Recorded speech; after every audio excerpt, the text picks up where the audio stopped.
राधे राधे। कार्तिक कृष्ण चतुर्थी को चंद्रोदय व्यापिनी में करवा चौथ व्रत किया जाता है।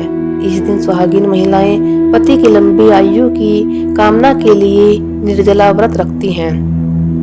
इस व्रत में व्रत कथा का बहुत अधिक महत्व होता है।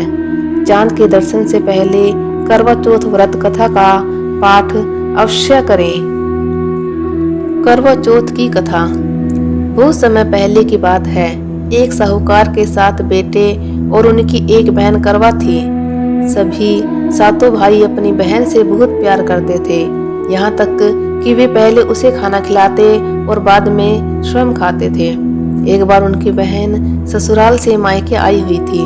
शाम को भाई जब अपना व्यापार व्यवसाय बंद कर घर आए तो देखा कि उनकी बहन बहुत व्याकुल थी। सभी भाई खाना खाने बैठे और अपनी बहन से भी खाने का आग्रह करने लगे, लेकिन बहन ने बताया कि उसका आज करवा चौथ का निर्जल व्रत है और वह खाना सिर्फ चंद्रमा को देखकर उसे अर्घ्य देकर ही खा सकती है। चूंकि चंद्रमा अभी तक नहीं निकला, इसलिए वह भूख प्यास से व्याकुल हो उठी है। सबसे छोटे भाई को अपनी बहन की हालत देखी नहीं जाती और वह दूर पीपल के पेड़ पर एक दीपक जलाकर छलनी की ओट में रख देता है। दूर से देखने पर वह ऐसा प्रतीत होता है कि जैसे चतुर्थी का चांद उदित हो रहा है। इसके बाद भाई अपनी बहन को बताता है कि चांद निकल आया है, तुम उसे अर्घ्य देने के बाद भोजन कर सकती हो। बहन खुशी के मारे सीढ़ियों पर चढ़कर चांद को देखती है, उसे अर्घ्य देकर खाना खाने बैठ जाती है। वह पहला टुकड़ा मुंह में डालती है तो उसे छींक आ जाती है। दूसरा टुकड़ा डालती है तो उसमें बाल निकल आता है और जैसे ही तीसरा टुकड़ा मुंह में डालने की कोशिश करती है तो उसके पति की मृत्यु का समाचार उसे मिलता है। वह बौखला जाती है। उसकी भाभी उसे सच्चाई से अवगत कराती है कि उसके साथ ऐसा क्यों हुआ। करवा चौथ का व्रत गलत तरीके से टूटने के कारण देवता उससे नाराज हो गए और उन्होंने ऐसा किया है।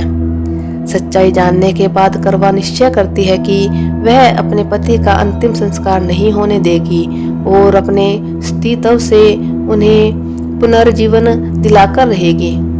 वह पूरे 1 साल तक अपने पति के शव के पास बैठी रहती है, उसकी देखभाल करती है। उसके ऊपर उगने वाले सुईनुमा घास को वह एकत्रित करती जाती है।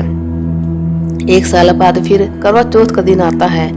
उसकी सभी भाभियां करवा चौथ का व्रत रखती हैं। जब भाभियां उससे आशीर्वाद लेने आती हैं तो वह प्रत्येक भाभी से यम सुई ले लो, पिया सुई दे दो, मुझे भी अपनी जैसी सुहागिन बना दो, ऐसा आग्रह करती है। लेकिन हर बार भाभी उसे अगली भाभी से आग्रह करने को कह चली जाती है। इस प्रकार जब 6 नंबर की भाभी आती है तो करवा उससे भी यही बात दोहराती है।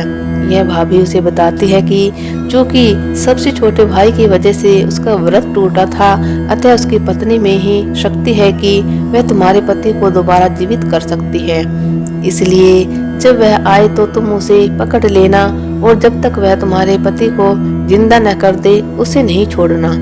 ऐसा कहकर वह चली जाती है। सबसे अंत में छोटी भाभी आती है। करवा उनसे भी सुहागिन बनने का आग्रह करती है, लेकिन वह टाल मटोल करने लगती है। इसे देख करवा उन्हें जोर से पकड़ लेती है और अपने सुहाग को जिंदा करने के लिए कहती है। भाभी उसे छुड़ाने के लिए नोचती है, खसोटती है, लेकिन करवा नहीं छोड़ती है। अंत में उसकी तपस्या को देख भाभी पसीज जाती है और अपनी छोटी उंगली को चीरकर उसमें से अमृत उसके पति के मुंह में डाल देती है। करवा का पति तुरंत श्री गणेश कहता हुआ उठ बैठता है। इस प्रकार प्रभु कृपा से उसकी छोटी भाभी के माध्यम से करवा को अपना सुहाग वापस मिल जाता है।